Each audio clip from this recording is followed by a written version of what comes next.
Economia é com ela, Juliana Rosa. Salve, salve, Juliana. Hoje a gente está na casa do Geraldo e da Marta, aqui em Porto Alegre.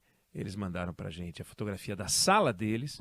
Quem não estiver vendo pelas redes sociais, eu estou numa sala de um casal que mora em Porto Alegre e que nos mandou a sala deles, o Geraldo e a Marta. Eles têm 4 filhos. Eu não sei se eles investem na bolsa. Talvez eles possam escrever pra gente. Geraldo e Marta, vocês apostam na bolsa, investem na bolsa? Porque a Juliana Rosa tem coisa para falar sobre a bolsa. Juliana Rosa, conta pra gente. Pois é, Ineg, boa tarde para você, para Débora, e Oi. boa tarde para os nossos ouvintes aí participando sempre com as fotos, que legal. Só tem que mandar foto, como é Minas, o pão de queijo, né? Um cafezinho, que aí a gente aceita também, né? Bom, vamos olhando aqui para a economia, o balanço da semana tem sido muito negativo para a Bolsa de Valores e mesmo que a gente não invista na Bolsa, o que tem preocupado é que a Bolsa vem engatou 13 quedas seguidas, que foi a maior sequência de baixas da história desde 1970, que desde o início do Ibovespa que não havia uma sequência tão grande de quedas, e isso é um termômetro de um ambiente de preocupação. Então, é importante a gente entender por que a tensão está aumentando, tanto em relação ali à China e Estados Unidos, quanto em relação às questões aqui dentro. Hoje, Oneg, a Bolsa abriu em queda e agora começou a subir. O dólar chegou a bater R$ 5, então o ambiente hoje abriu negativo e agora está melhorando um pouco. Aqui na hora do almoço a bolsa estava subindo de leve e o dólar caindo para R$ 4,96.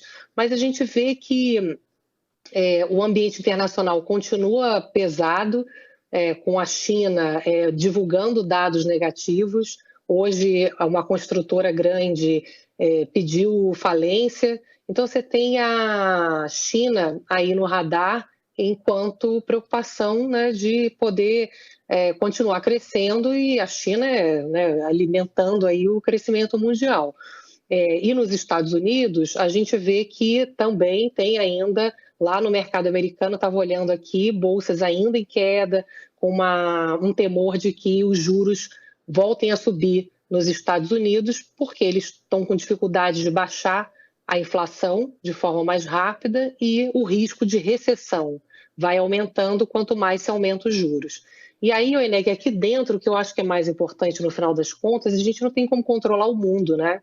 E aqui dentro do Brasil, o ambiente também deu uma deteriorada, porque essa semana, você viu, né, houve aquele mal-estar ali com as declarações do ministro da Fazenda em relação à Câmara dos Deputados, que a Câmara tem muito poder, adiou as reuniões e a votação das regras fiscais, e agora, com essa pressão política, agora com a reforma ministerial, eles estão segurando ali o avanço de medidas arrecadatórias do governo. Então, o Congresso ali está se colocando contra a tributar investimentos no exterior, por exemplo, a cobrar impostos dos chamados fundos exclusivos, que são fundos que têm regras especiais, enfim. Então, estão segurando ali fazer mudanças que eles já previam que seria tranquilo e que não estão sendo nada tranquilos de avançar com a questão arrecadatória, né? Então, a gente está acompanhando aí e ao mesmo tempo tem muita pressão para gastar também, né? Claro. Ou seja, está com dificuldade de receber e muita pressão para gastar. Então, esse equilíbrio fiscal também está todo mundo acompanhando muito de perto, viu? Agora, é interessante essa história, né? Eu estava vendo esse negócio do grupo Evergrande, né? Evergrande, sei lá, que está devendo 1,7 trilhão de reais. Os números são inacreditáveis, né? Em reais, 1,7 trilhão. Na verdade, parece que ele entrou com um pedido de proteção contra a falência. Parece que ainda não é a falência. A falência seria o capítulo 11, né? E parece que entrou com o capítulo 15. Mas, enfim, o fato é, e o que eu queria te perguntar, Pô, a gente não tem nada a ver com essa construtora, né? É diferente de, por exemplo, a gente está vendendo soja para a China e a China diz, eu não vou mais comprar soja. A gente está vendendo carne, eu não vou mais comprar carne. Mas e nesse caso, por que um troço desse respinga aqui?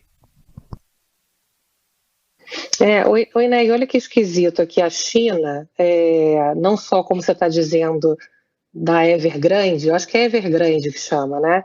Que tem ali um pedido de falência ou para evitar a falência, né? Como você está explicando a diferença dos capítulos, mas o setor imobiliário está todo esquisito, sabe? Você vê aqui as informações, as últimas que eu colhi hoje de manhã, mostram que 18 das 38 construtoras estatais que estão listadas em Hong Kong e no continente ali asiático, todas as 18 de 38 estão com o balanço do primeiro semestre com perdas.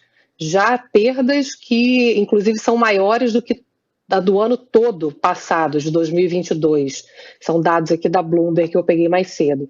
Então, o que está parecendo é que a China pode crescer muito menos do que os 5%, que é a previsão de crescimento esse ano. E a gente vende muito para a China, né? Então isso afeta muito a expectativa de crescimento do mundo todo e desvaloriza as chamadas commodities, né? Já que você tem menos crescimento, você tem menos consumo e os preços internacionais caem. É claro que isso, por um lado, é bom para a inflação, porque os preços internacionais ajudam com queda, né, na inflação menor.